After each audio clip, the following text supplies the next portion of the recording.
Lição de número 22, o título é Lei e Graça. A gente não vai ler muita revista não, porque a gente não tem muito tempo, mas eu separei alguns textos aqui, e eu queria que a gente pudesse ler alguns textos e falar um pouquinho. O texto base é Mateus capítulo 5, versículo 17 a 20. Esse assunto é um assunto recorrente, a gente sempre fala nele, né? Os textos que a gente vai ler aqui são textos que a gente lê constantemente, mas é sempre bom estar relembrando essas coisas, né? Mateus capítulo 5, versículo 17 a 20. Dessa vez a gente não tem na revista não, vai ter que ler na Bíblia mesmo. Quem tem Bíblia, cada um lê um versículo aí para nós. Mateus 20? Mateus 5, 17 a 20. Amém. Não penseis que vim revogar a lei ou os profetas. Não vim para revogar, mas para cumprir.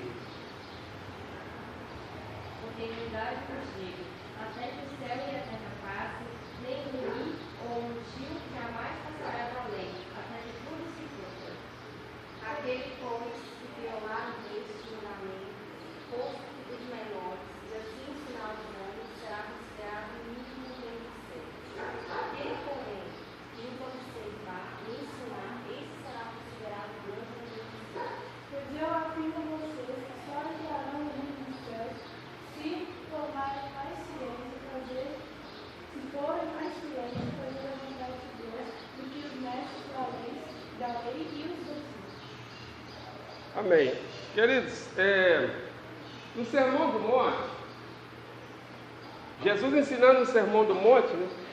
Aí fica os fariseus, os escribas, os religiosos, todo mundo preocupado, né? Com a eloquência, com a sabedoria que Jesus ensinava. Eles pensavam que Jesus ia desfazer de tudo aquilo que a lei ensinava, né? Aí Jesus, no seu discurso, ele diz assim: olha, não pensem em vocês que eu vim para revogar a lei, muito pelo contrário, eu vim fazer cumprir. E ele diz assim: passará os céus e a terra, mas não passará a minha palavra. Interessante que o comentarista da lição, ele fala que essa redundância de Jesus em falar que pode passar céus e terra, mas que nenhum acento que seja da lei iria ser mudada, para os religiosos era meio que um tapa na cara, porque a tradição judaica que acredita até hoje que céus e terra não vão passar. Céus e terra, para tradição judaica, os céus e a terra são eternos. Então é interessante que quando Jesus fala assim, que pode passar céus e terra, mas nem um acento, um iota. Iota é a menor letra do alfabeto grego. Nem um iota, nem um tio que seja, um acento da lei, um pingo, vai passar. Isso era como que Jesus estivesse fazendo uma hipérbole. Sabe o que é uma hipérbole? Uma hipérbole é um exagero. Sabe? Algo que é exagerado, que não tem condição de acontecer. Então, meio que Jesus estava dizendo assim: mesmo que passa céus e terra, nenhum acento da lei vai se passar sem que tudo se cumpra. Os religiosos não entenderam muito bem o que Jesus quis dizer, mas a gente tem um evangelho completo que nos ensina que a lei tinha algumas funções, e essas funções se cumpriram em Cristo. Cristo é o cumprimento da lei. Cristo é o cumprimento de tudo aquilo que está escrito desde a eternidade, na lei, nos profetas. Tudo se cumpriu em Jesus. Então Jesus veio para cumprir. Só que a religiosidade deles não permitia eles ter esta visão de que a lei apontava para algo além de si, para algo superior a si, que se cumpriria, e o Messias era o cumprimento dessa lei. Então eu separei alguns textos aqui, quem tem Bíblia, ajuda a gente a ler aqui, alguns textos que falam o que é a lei. muito clássico, né? É o que diz que a lei é aio. Gálatas, capítulo 3, versículo 24 até o versículo 24 e 25 só. Gálatas, capítulo 3.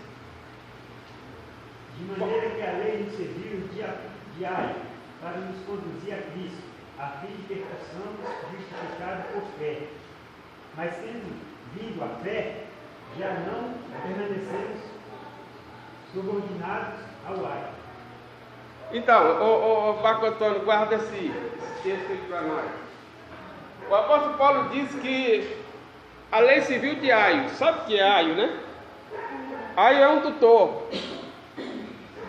Quando um menino nascia, ele era ainda criança e herdeiro, ele era colocado sobre a guarda de alguém que lhe conduzia até ele atingir a maioridade, né?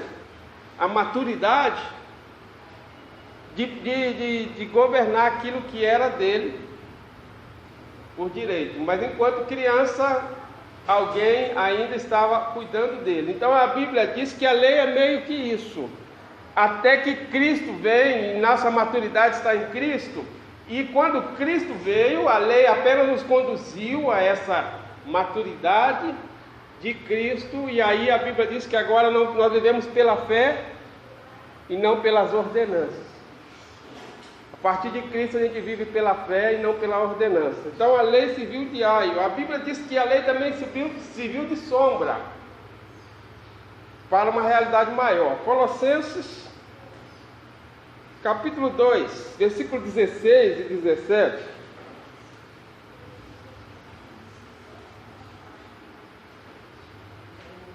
Pode falar também, vocês podem comentar. Colossenses 2, 16 e 17. Ninguém pois nos julgue por causa de comida indevida, ou de festa, ou lua nova, sábados, porque tudo isso tem sido sombra das coisas que haviam de vir, porém o corpo é Cristo. Pois é, a Bíblia diz que isso era sombra daquilo que havia de vir. Então entende que os religiosos não estavam entendendo o discurso de Jesus? Que dizia que tudo aquilo, toda aquela ordenança, todo aquele ritual apontava para algo que havia de vir, que se cumpria nele. Ele era o Messias, tudo se cumpria nele. Então, quando se tudo cumpre em Cristo, aí a Bíblia diz, Romanos 10 e 4, que a Bíblia diz que o fim da lei é Cristo. O fim da lei é Cristo. Percebe que essa palavra fim não é só o final da lei, mas o objetivo da lei era Cristo. A lei tinha um caminho que chegava a um destino, e esse destino era Cristo. Então Cristo é o destino da lei, Cristo é o mar onde a lei deságua. Então, tudo desaguava em Cristo. Então, o fim da lei é Cristo. Romanos 10 e 4. Porque o fim da lei é Cristo, para a justiça de todo aquele que nele. O fim da lei é Cristo, para a justiça de todo aquele que nele crê. Então, o que é básico para a gente é que hoje, após Cristo ter cumprido toda a lei, hoje a gente vive a fé em Cristo Jesus. Nós cumprimos a lei, cumprimos, não só pelas ordenanças, mas pela fé em Cristo Jesus, que cumpriu no nosso lugar, e estando em Cristo, uma vez estando em Cristo, nós estamos cumprindo a justiça de Deus e a lei. Então, o fim da lei é Cristo. E o próprio Jesus, depois do resultado, ele fala para os discípulos assim. Todos conhecem a história, você pode abrir lá em Lucas 24. Depois de ressuscitado, os discípulos lá caminhando para Emaús, reclamando, olha, eu não entendo nada que aconteceu. Jesus se coloca no meio deles, começa a caminhar com eles, e eles começam a falar para Jesus, olha, aconteceu, o nosso mestre foi entregue pelos governadores, foi morto, crucificado.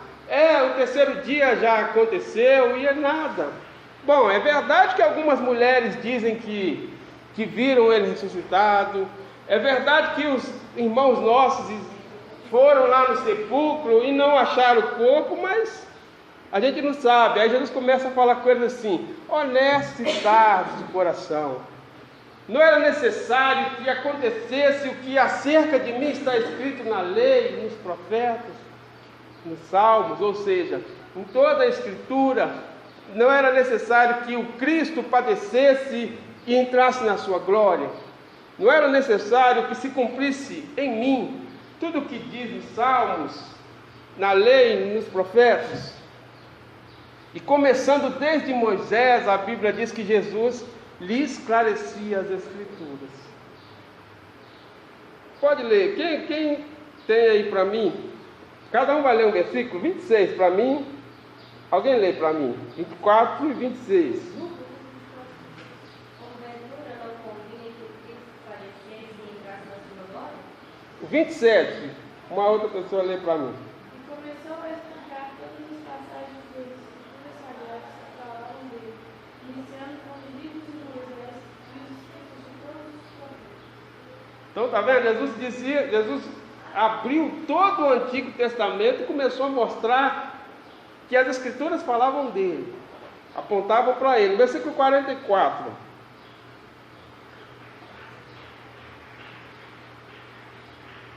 A seguir, Jesus lhes disse: são essas as palavras que eu vos falei, estando ainda convosco. Importava que se cumprisse tudo o que de mim está escrito na lei de Moisés, nos salmos e nos profetas. Então, querido, tudo o que a lei, todo aquele ritual da lei, aquele simbolismo da lei, apontava para algo além de si.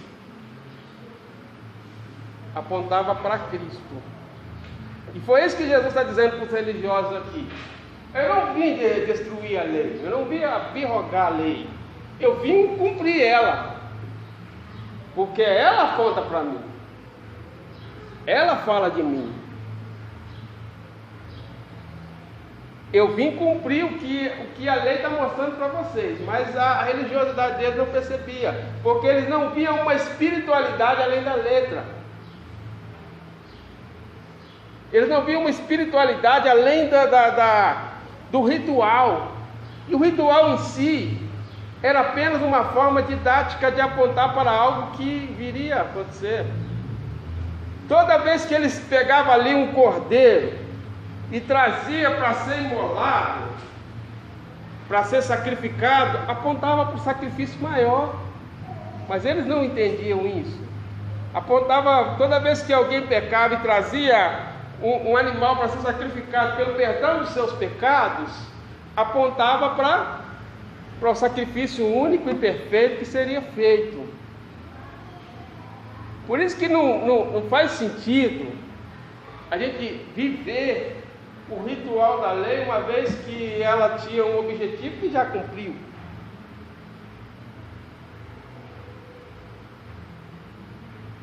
E tanto se cumpriu, irmão, que o ápice de tudo foi Cristo lá crucificado, pendurado na cruz entre os céus e a terra, sentindo dores. Ele olha para o céu, e quando ele olha para o céu, ele grita ao Pai e diz: tetelestai, ou seja, está consumado. E quando ele fala está consumado, está feito, o véu do templo, que era o símbolo maior de toda a lei, o véu de templo se rasga de alto a baixo. Está feito. E percebe que o véu do templo era um local, era uma cortina que separava o lugar santíssimo, onde só os sacerdotes entravam para fazer sacrifício. E a Bíblia diz que ele foi rasgado.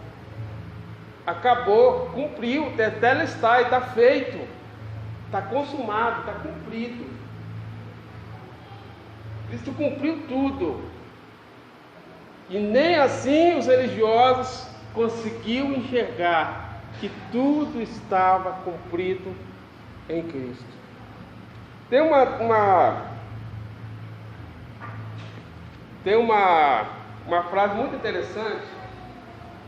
Agora me fugiu a memória quem disse, mas a religião diz assim: faça e será aceito.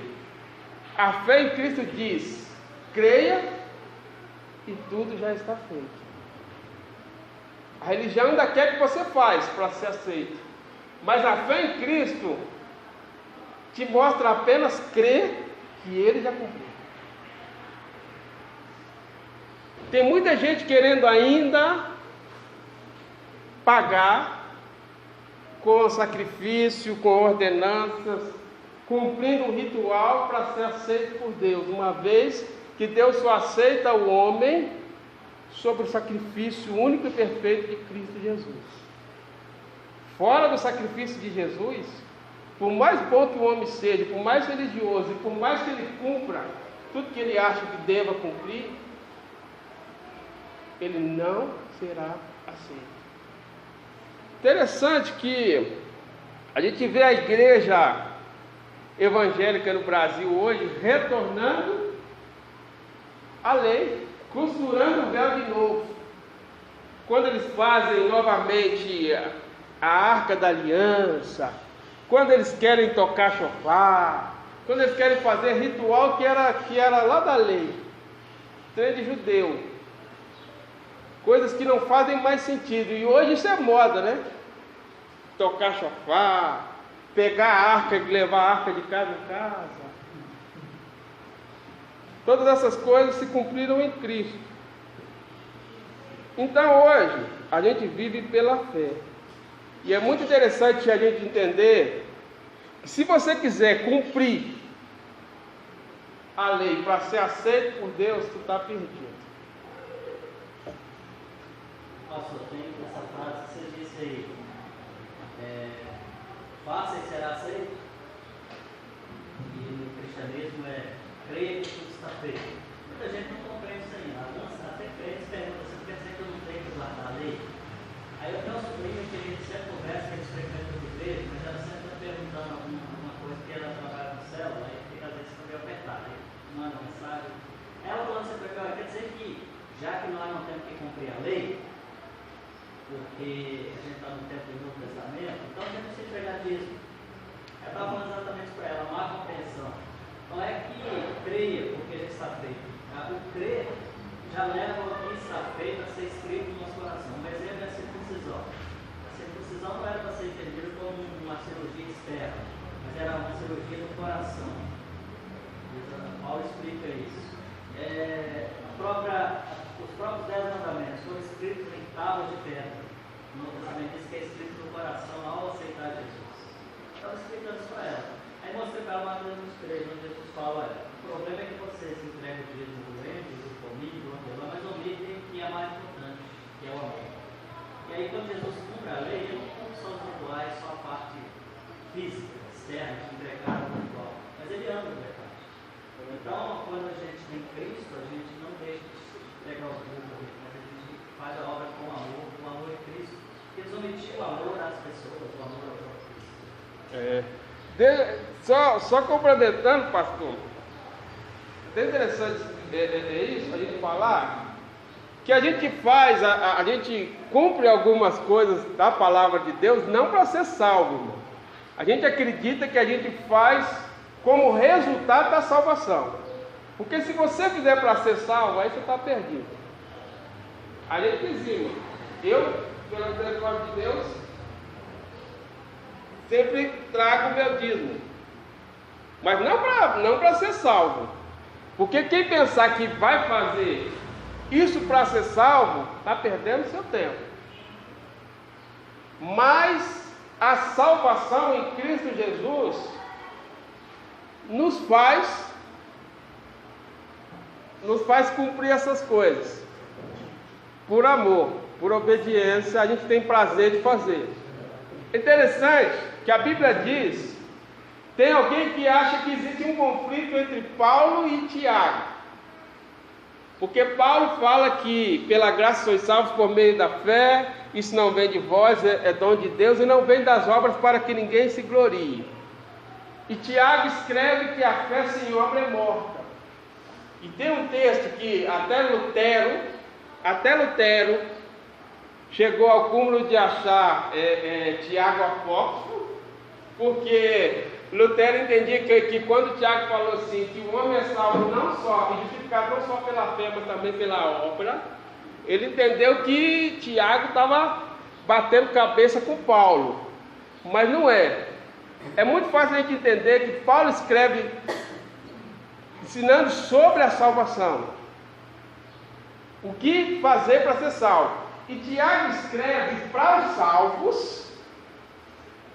E eu vou fazer uma ilustração aqui que vocês vão entender. Tiago escreve para os salvos como os salvos devem se portar. Então a diferença é isso. E quando Tiago está dizendo ali, ele não está falando para você fazer para ser salvo. Muito pelo contrário, não é o objetivo de Tiago. O que Tiago está escrevendo ali é que os salvos produzem obra. Isso está explícito na Bíblia. A gente tem que desconfiar de duas classes de pessoas. Primeiro, aquele que fala, eu faço para ser salvo. Tem uma música da Damares aí, eu estou pagando preço para morar no céu. Bom, aí é uma ignorância sem tamanho, né? Porque se você tem que pagar, aquele você não pagou. Desconfie de quem fala assim, eu faço isso para ir para o céu. E eu já escutei muito isso. Irmão, eu jejuo, eu oro para ir para o céu, senão a gente não vai não. Se você está fazendo para ir, eu lamento. Mas tem um segundo detalhe, desconfia daquele que fala que tem Jesus e tem salvação e não tem obras.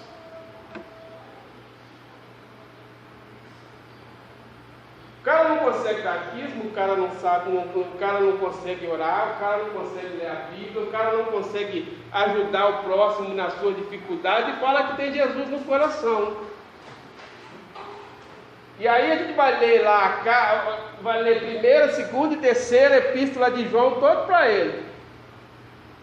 Porque aquele que diz que está na luz, mas vive nas trevas, nunca o conheceu. Sabe por quê, irmão? Porque a salvação produz algo em nós que é visível ao mundo. Pastor, eu conheci uma mulher há pouco tempo, ele conversa comigo, dizendo que ela sabia assim.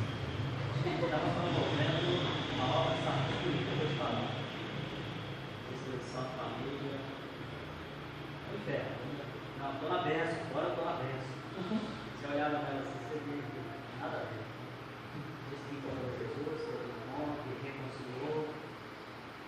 Então são o tipo de pessoas que Tiago fala, né? Sem obras, ou obras sem fé. Porque, irmão, porque a gente acredita não, a Bíblia diz e mostra para nós que a salvação produz algo em nós. Se o Espírito Santo de Deus habita em nós, se Deus está habitando em nós, trabalhando em nós, a gente tem que melhorar, não tem? Não ser perfeito, não estou falando aqui de ser perfeito. Não estou falando aqui que a gente não vai ter erros e defeitos. Mas eu estou falando que alguma coisa diferente, porque a Bíblia diz que pelos frutos se conhecereis. Olha que interessante o Evangelho. Jesus fala assim, olha, pelos frutos se conhecereis. Mas lá em João 15, Jesus fala assim, vocês não podem dar frutos se não estiverem em mim. Quem está em Cristo, produz frutos. Por isso que alguns religiosos vinham para João Batista, os caras de pau, e chegava para ele lá, ele estava indo lá batizando, e quando chegava, ele chegava e falava assim, raça de víbora, quem vos ensinou a fugir da ira futura? Produzir vocês frutos de arrependimento? Então tem duas classes, irmão. A que fala que está fazendo para ser aceito, essa é difícil, mas aquele também que fala que tem Jesus, como diz João, diz que está na luz, mas as suas obras são das trevas. É incoerente alguém dizer que tem Jesus, que é amor no coração, mas o cara é totalmente egoísta. a sua vida não reflete em nada o Jesus que ele diz que tem no coração. Então, entenda de uma vez por todas, o ato de dar dízimo, de dar oferta, de fazer visita, de evangelizar, não é um ato de crente para que Deus o aceite. Mas se você acredita que Deus transformou sua vida, o Marco Antônio, por exemplo, um cara todo atrapalhado da vida, Jesus entrou na vida dele e mudou, fez dele um novo homem. Então, quando ele encontra, ele tem a alegria de falar de Jesus. Quando ele encontra alguém que está com a vida atrapalhada como era dele, ele tem o prazer de falar: olha, Jesus mudou minha vida, ele pode mudar a sua também. Jesus me fez um novo homem. Então a gente não prega para ser salvo, a gente prega porque a gente tem a salvação, e isso nos leva a fazer.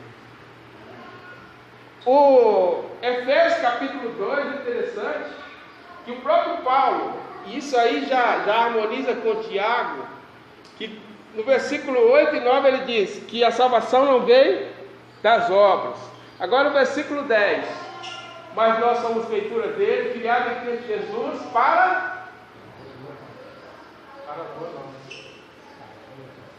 Então o discurso de Paulo é tão perfeito e harmônico que ele anterior ele fala assim: as obras não salva, mas a salvação leva às obras. Entende? Quer ver? Vamos ler o texto aqui, até para a gente falar dessa questão de que eu estou fazendo para ser aceito.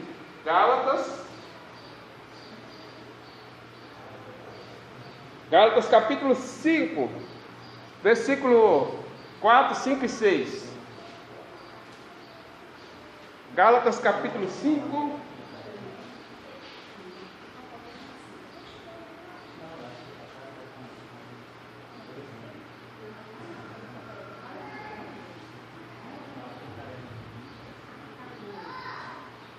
quem achou? Versículo 4, 5 e 6.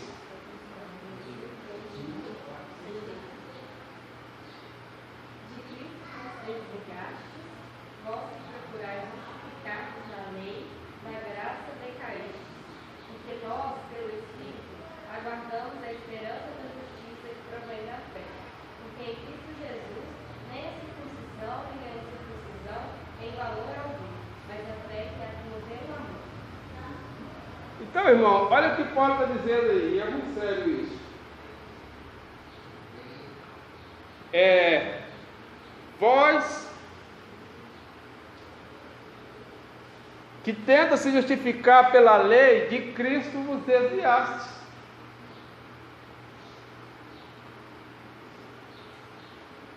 Porque nós não vivemos mais pelas obras, mas pela fé. E aí Paulo termina dizendo assim: porque em Cristo nem circuncisão nem incircuncisão são coisa alguma.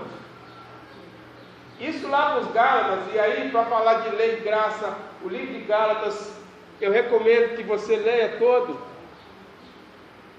Paulo dá uma censura muito grande aos irmãos da Galácia, que estavam se desviando da fé, voltando a rituais da lei.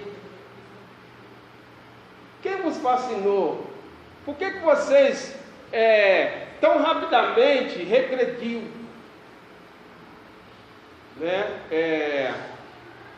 Da lei, voltando aos rudimentos, voltando às práticas da lei de novo. E aí Paulo dá uma correção naqueles irmãos, mostrando para eles que eles estavam retrocedendo ao deixar a fé em Cristo e voltar a praticar. Porque quando a gente acredita que nós temos que fazer para que Deus nos aceite, a gente não acredita que o que Cristo fez é suficiente. Eu até acredito, irmão, eu comentei isso uma vez com o pastor Elis. Tem muita gente pensando, gente crente, sincero, verdadeiro, que acha que tem que fazer para ser salvo. Eu até acredito que Jesus já o salvou, mas eles pensam que é o seu sacrifício. Eu até acredito que a graça de Deus já os alcançou, mas eles estão achando que é o que eles estão fazendo.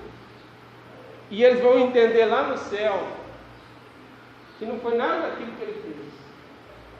Foi aquilo que Cristo fez. E eles estavam pensando. Eu até acredito, sabe por quê? Porque ainda bem, queridos, que a gente não precisa entender tudo para ser salvo. Tem muito salvo que não entende, mas ele é salvo. Então nunca julgue, porque ele talvez não consiga compreender, não julgue que ele seja uma pessoa que não é de Deus, ou não é um salvo em Cristo Jesus. Mas é muito bom estudar a palavra de Deus e entender. É muito importante. Tem um outro versículo, pastor, que eu não... É Gálatas, eu não escrevi aqui. Vê se alguém acha. Aquele texto que Paulo diz assim: não torno vã a graça, não anula a graça de Deus. 2:21. Gálatas 2:21. Alguém tem aí?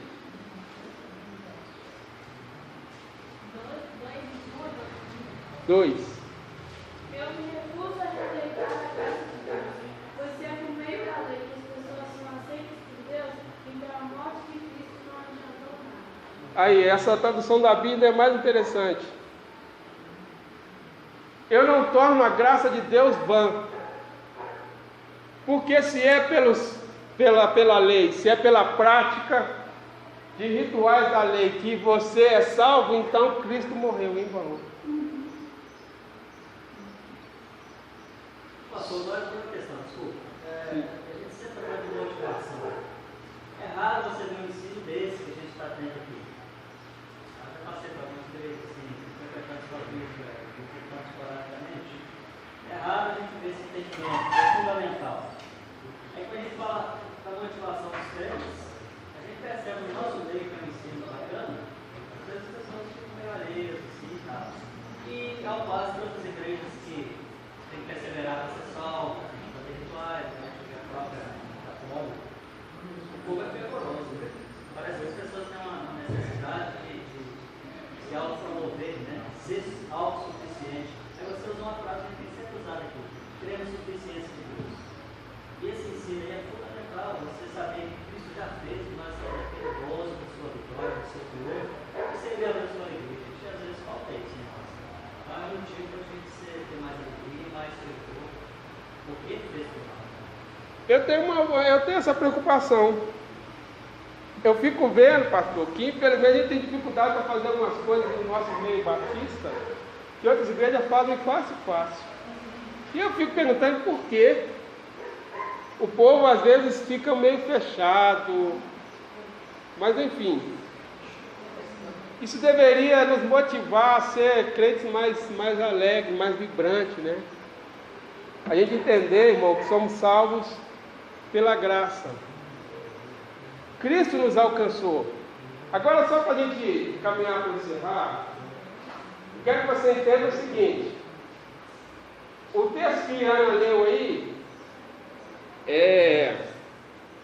olha, eu não anulo a graça de Deus. Se é pela lei que você é salvo, Cristo morreu em vão. Mas por que Cristo precisou morrer? Porque era impossível para mim, para você, para qualquer um cumprir. Se fosse para a gente cumprir, para ser aceito por Deus, nós estávamos lascados. Porque quando Jesus, até depois a gente vai ver, até no capítulo 5 mesmo de Mateus, que é o texto que a gente está estudando, no Sermão do Monte, Jesus começa a mostrar que a lei ia além da letra. Jesus começa a contrabalancear a lei. Ele diz assim: vocês dizem assim, vocês já ouviram, não adulterarás, mas eu vos digo, qualquer que olhar para uma mulher com um pensamento impuro já cometeu adultério.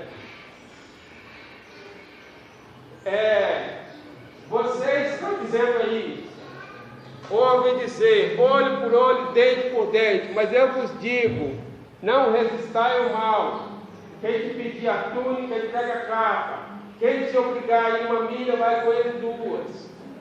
Vocês conhecem o mandamento, que Aquele que matar o seu irmão é digno de morte, mas eu já vos digo que aquele que encorajizar, ficar irado com o seu irmão, já cometeu um assassinato. Então agora eu pergunto, quem pode se salvar se tiver que cumprir tudo isso? Quem não peca com pensamento, irmão? Diz os especialistas que passa por nossa cabeça 10.000 pensamentos por dia. Quem em 10.000 pensamentos por dia não falha ou não peca no seu pensamento?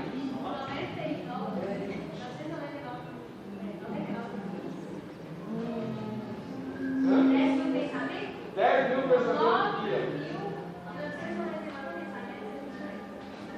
Pois é. Você conta todos, né?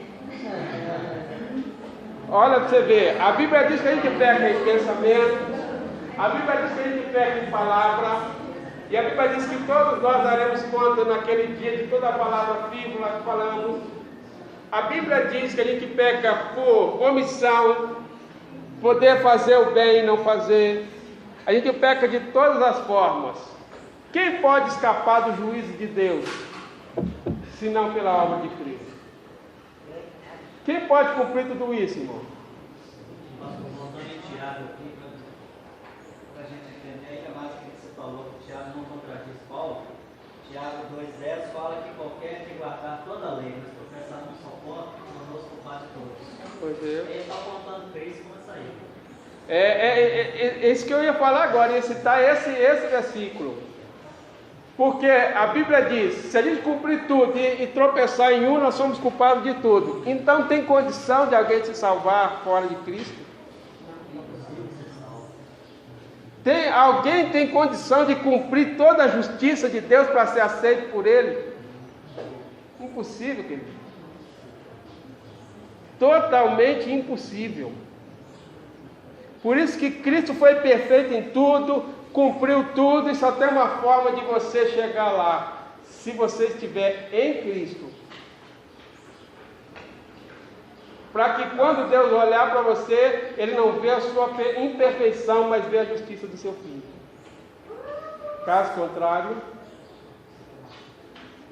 tem uma polêmica muito grande. A gente completou agora no dia 31 os 500 anos da Reforma Protestante. Então, toda essa volta ao Evangelho é um legado da Reforma que foi importante, né? A gente não pode deixar de frisar isso.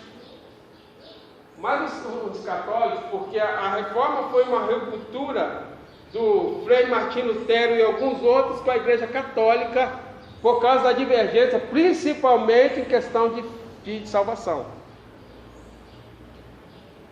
Agora eu estava vendo, meio por acaso, fazendo umas pesquisas, meio por acaso, eu achei um site que eu acho que é católico. E aí eles contrapõem dizendo assim, a dificuldade que Martinho Lutero tinha de ser salvo, porque eles dizem assim, ninguém é salvo sozinho. Bom, é até bonito o discurso, interessante. Mas que Martinho Lutero tinha dificuldade em aceitar a salvação da mão de outros pecadores. O problema não é isso, mas é também. O problema de Lutero é que a Igreja Católica perpetuava a lei, uma vez que eles se intitulam sacerdote. E se existe sacerdote, a lei ainda vigora. Na época, hoje não mais, mas na época eles falavam que não existia salvação fora da Igreja Católica. E eles acreditavam que o Papa poderia ortogar perdão e condenar o inferno. Aí Martinho Lutero, ao ler as Escrituras, entende que existe um mediador entre o homem e Deus, que é Cristo, não é igreja, não é o Papa, não é ritual, não é ninguém. E aí dá a diferença de nós. Então eu até entendi, quando eu estava lendo isso, eu até entendi que a gente tem uma outra diferença com os amigos católicos. A gente entende a eclésia diferente. Eles entendem que a igreja salva. E a gente entende que a igreja é a reunião do povo salvo. A gente não vem aqui para ser salvo. Quem vem aqui na escola dominical para ser salvo? Você vem aqui, claro, logicamente, porque você é salvo e quer aprender e crescer no conhecimento de Deus. Mas não é para ser salvo. Ninguém vem à igreja para ser salvo. Ninguém está vindo para ser salvo. Ninguém cumpre nada para ser salvo. E isso foi o entendimento de Lutero. Numa época em que se pensava que precisava se fazer para ser salvo. Então não é que Lutero não precisava não queria ajuda de mãos pecadores para ser salvo. Lutero só não concordava ao entender as Escrituras. Agora, é bem verdade que não existe cristianismo solitário. Cristo não nos chamou, isso aí a gente vai falar numa outra oportunidade. Eu ia até falar no Luau lá, infelizmente não foi possível ter. Mas eu ia falar sobre mutualidade. Deus criou o homem para viver em comunidade. Mas não deve estar em pecado, não pode. Pois é. Aí, pelo contrário, Deus da vez. Amém. Mas é isso aí.